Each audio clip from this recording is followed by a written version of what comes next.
Doon po sa aking na-post kahapon, ang ginamit ko nga po ay may feelers, meaning pinasabihan siya na malamang iimbatahan siya. Kaso yun na nga, humihingi siya ng mga ilang kondisyon. Yan po ang nakalap kong impormasyon. Kaya nga doon sa message ko, ituloy lang natin yung pressure para sa panawagan na imbitahin siya ng ICI.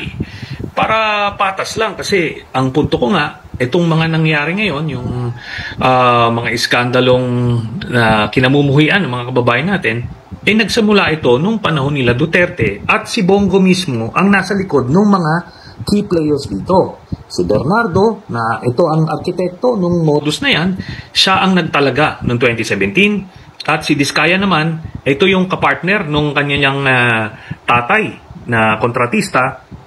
At yun ang lumaganap yung kanyang negosyo nung panahon din nila Duterte. Kaya kung gusto natin makita yung ugat nitong problema na to, kailangan ipatawag si Bongo at patawag na rin yung tatay at kapatid niya. Senator, saan po galing yung word na malamang imbitahan siya? Ano po, yun nga ang sinasabi natin, mananawagan tayo para imbitahan ng ICI para lang makita nila kung saan nagugat ito. Kasi pinatawag na nila lahat, yung iba't ibang senador, mga congressman. At ito naman, nagbigay naman ako sa kanila. Binigyan ko ng kopya yung ICI nung complaint na final ko. Kailangan din marinig nila mismo yung paliwanag ni Bongo. Bakit nakakuha ng 200 na kontrata yung tatay at kapatid niya nung panahon nila? Nagsimula pa nung mayor, tapos nung panahon ni Duterte. Na alam naman natin na as special assistant to the president, talagang halos anak pa nga ang trato ni Duterte kay Bongo. Tapos ang total po nito ay 7 billion pesos. Krimen po yan, maliwanag po yan sa ating batas na bawal magkaroon ng kontrata ang iyong kamag-anak sa nasasakupan mo sa gobyerno. Senator, maiba lang ako dahil dito po sa pinag-uusapan ito, kayo personal ang naghain ng reklamo or request sa ICI na imbestigahan itong si Senator Bongo at saka ilang mga kasabot niya doon sa ilang mga projects. Iba to doon sa iniimbestigahan ho ng ICI. Paano po ba yung sistema diyan? Halimbawa katulad niyan, kayo personal kayo naghain ng information sa ICI. Binibigyan ba yan ng kopya o kayo din mismo bibigyan ng kopya kung ano bang magiging tugon ng ICI doon? Iimbitahan ba siya or i-update kayo doon sa reklamong ipinasa ninyo sa ICI? Paano ba yan? Liliwanagin ko lang po na hindi po iba itong sinampa ko ng kaso sa ombudsman at yung iniimbestigahan ng ICI. Okay. Lapat na lapat po yan. Kasi ang pangalan nga nila, Independent Commission on Infrastructure. So infrastructure in general, flood control man, mga road widening, mga bridges, mga substandard, lahat-lahat, mga ghost projects. Meron po yan doon sa mga ebidensya na ibinigay ko. May 400 million pesos worth na flood control projects din yung kapatid ni Bongo noong 2023 to 2024. So, pasok na pasok dito sa iniimbestigahan. At hindi lang yan, yung iba't iba pang modus, iba't ibang ginagawa nila, yung pag-joint venture para ma-circumvent yung batas na kasi hindi qualified yung tatay ni Bongo at yung kapatid niya bilang contractor, pero iniikutan nila yon by having joint venture contracts with companies like the Diskayas. Itong Diskaya, meron silang 5 kontrata, 900 million yan. Kaya hindi po iba ito. Itong ang ginawa ko, tulong na sa kanila para makita nila kung saan ito nagsimula. Diba? So kumbaga susog na yan dun sa mga kasong iniimbestigahan ngayon ng ICI.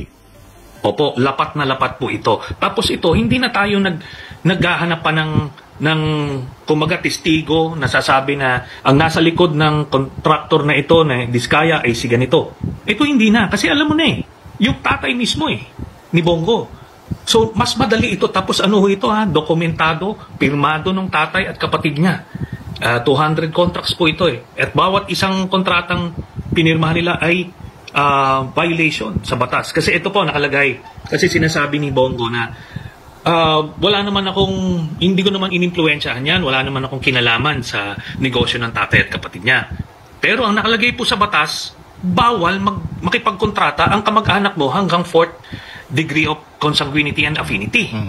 Tapos, yung personal financial interest ng public officer is presumed. Meaning, itong sinampa ko na to, hindi ako ang magpo-prove na nag-intervene siya o nag-influensya siya.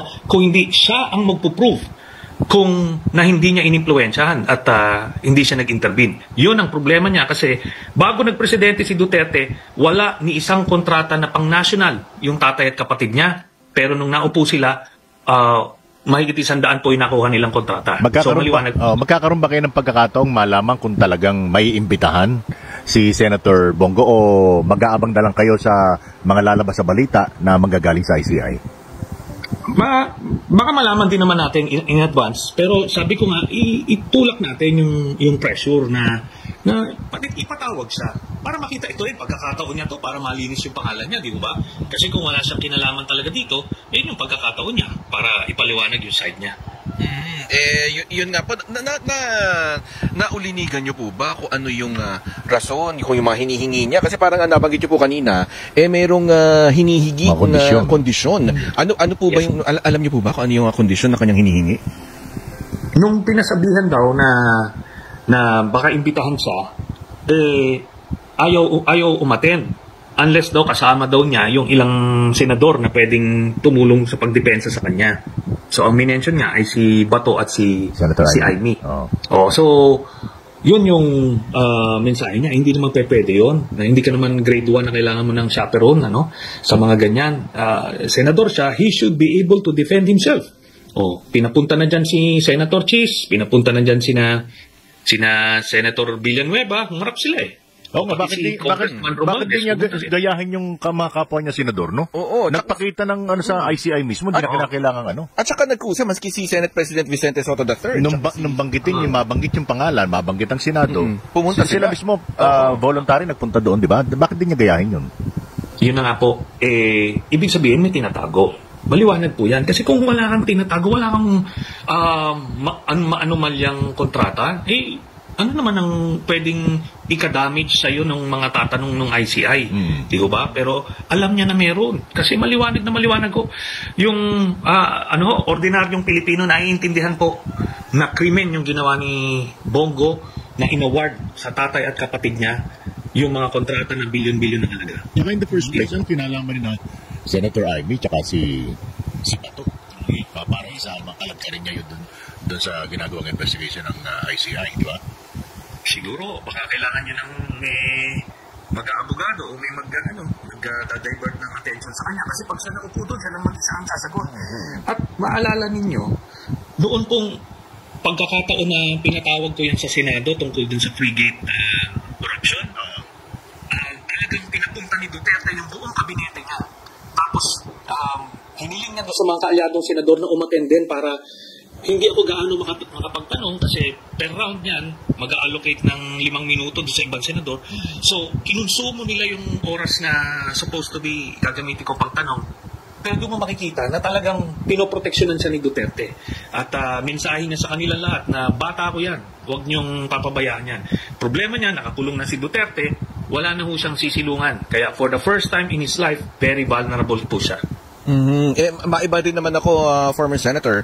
Ito po kasing salin, ito napakalaking usapin ito. At kabilang nga, lahat po ng mga senador ngayon ay nakapag-file na ng kanilang mga salin. At si Senador Bongo, yung kanyang net worth, ayon dun sa kanyang huling salin na isinabit as of June 2025, ito ay nasa 32,431,512 and 61 centavos. Ano pong masasabi nyo dito? Malaking kasinungalingan po yan, tahasang panloloko yung ganyang halaga. Kasi alam nyo, kilalang kilala itong si Bongo na nakatira sa Ayala, Alabang. Magkano ho ang lote pa lang doon? Tapos malalaki po ang size ng mga lote dyan. Pati yung kanyang bahay na tinayo. 4 floors po yan, 4 na palapag. May elevator pa. Siguro abot po ng kalahating billion yan kung kasama na yung mga muebles, mga appliances at kung ano-ano. Tapos yung sasakyan na lang. Pag nakita nyo, alam nyo naman ng mga kasama natin sa media, sa Senado, yung sinasakyan ng mga auto ni Bongo, ano ba yan, mga Escalade na SUV na bulletproof, higit 10 milyon yan, isang sasakyan pa lang.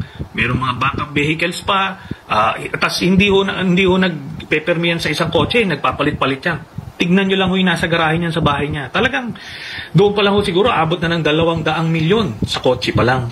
Kaya sobra naman na panloloko yan. So yun nga, at ito yung pagkakataon din na kung magtutuloy-tuloy at siya'y may imbitahan dyan sa ICI, ito'y pagkakataon din para masagot niya itong mga ganitong naglalabasang issue. Opo, gano'n na nga po yan. At the same time, sana ma-take advantage ito. Kung masubject ito, mag-volunteer sa lifestyle check, sige, samahan ng media kung saan siya umuwi, makikita nyo. Talagang kikilabutan kayo kung gaano karangyat ang pamumuhay niya ng Bongo. Tapos ito, alam mo ba nung una sinasabi pa natin ni Duterte na etong si Bongo ay bilyonaryo? Sinasabi niya sa media, bakit naging bilyonaryo si Bongo buong buhay niya simula nung nag-graduate yata yun, executive assistant na ni Duterte. Wala naman nung negosyo yan na kilala na humahakot ng daang-daang milyon. Wala akong ganun. And besides, hindi nga nakadeclare sa salin niya. So, ito ngayon, gusto nilang kumbaga, in a way to explain kung saan yung mga magagarang bahay at mga kotse, kung saan ang gagaling yun. Pero, since dineclare niya na ng 32 million, stuck na siya doon. Kaya hindi niya na pwedeng palitan yan. Ito, partner, kung meron ka pang tanong. Oh. Hindi. Tinitingnan ko kasi yung lote sa baka ako makabili tayo sa Ayala Alabang Yung ordinaryong lote ron, per square meter, 200,000. Pero tingin ko mababa pa to. Gano'ng kalaki yung square meter ba? Hindi, per square meter. Ito lang yata. Diba, yung isang square meter, 200,000. Yun yung ordinaryo. Depende pa kung ang lugar mo, kung matawagin ay premium lot. Di ba? Abutin ng mas mataas pa dun sa 200,000. So kung bibili ka ito lang ho. Oo. Kung 1,000 square meters lang ho yung ito, malaki, kumaga yung 1,000 square meters sa ordinaryong Pilipino, malaki yan, pero sa Ayala Alabang, yan yung katang-tama na cut. Di 200 million kaagad yung lote pa lang. Yung pinagawang bahay, Sa ganyang lugar pa naman, Senator, di ba, merong minimum na pagbili ng lote. Sukat. Hindi pwede 100 square meter lang bibili mo dyan. hindi pwede. Siguro, maliit na, ang pinakamaliit dyan, siguro mga 500 square meters. So, 100 million, doon pa lang. Tapos yun nga, yung bahay apat na palapag 4 stories yung bahay niya, may elevator. So, ang kwentahan po dyan, pagka high-end yung construction, per square meter yan, siguro mga nasa 100,000 per square meter. Yung kontrata. Construction.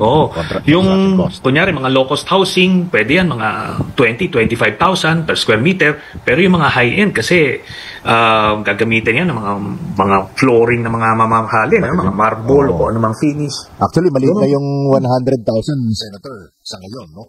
Pagka mga high-end na mga contractor pa yung mapipili mo na gagawa ng bahay. Pero hindi naman nakapagtataka, Senator. Di ba sabi nga ni dating Pangulong Duterte, natatanda mo yung enkwentro yung kinumpronta ni dating Pangulong Duterte yung reporter ng Rappler.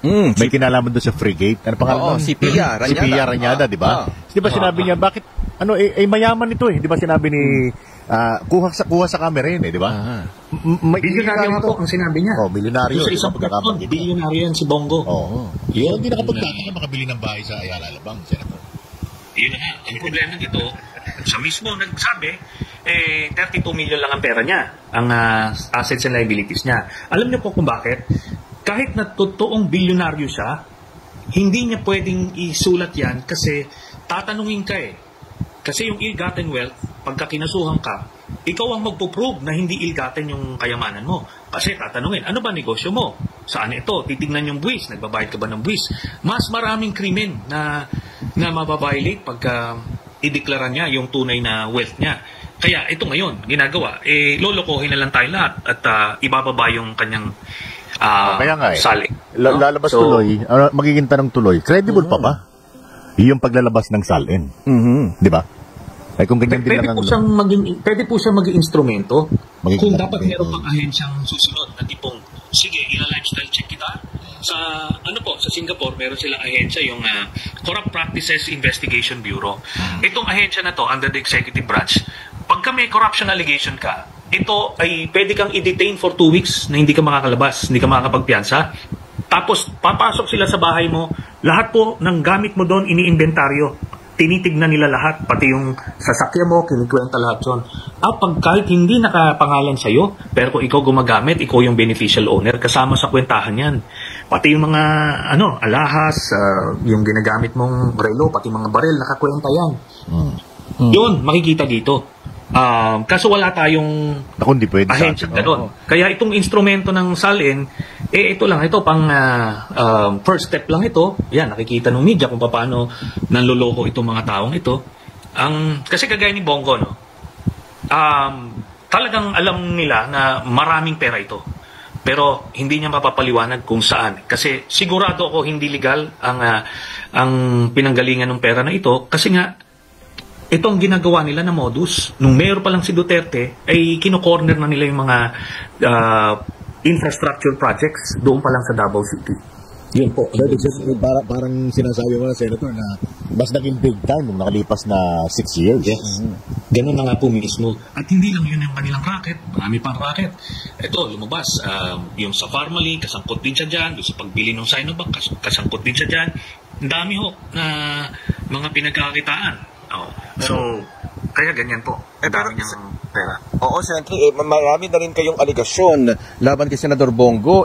Sa tingin niyo po ba napapanahon na isubmit na rin niya yung kanyang sarili sa lifestyle check? Parang malinis na rin yung kanyang pangalan kung hindi totoo yung mga sinasabi ninyo. Ganun na nga po, no? Pero alam naman natin na hindi niya gagawin yan. Ito nga, ayaw nga mag-volunteer sa ICI para linisin pangalan niya. Hindi niya malilinis pangalan niya kasi sobrang dumi na nga po, di ba? All this time, nakasilong lang siya kay Duterte. Kumbaga, nakikisosyo lang siya. Kumbaga, binibigyan lang siya ng pangsubi niya. Pero, accumulated over decades, talagang malaki-laki yung nakalap nito. So, paano niya gagawin niya na magsasubject siya ng lifestyle check? Doon siya mahuhuli.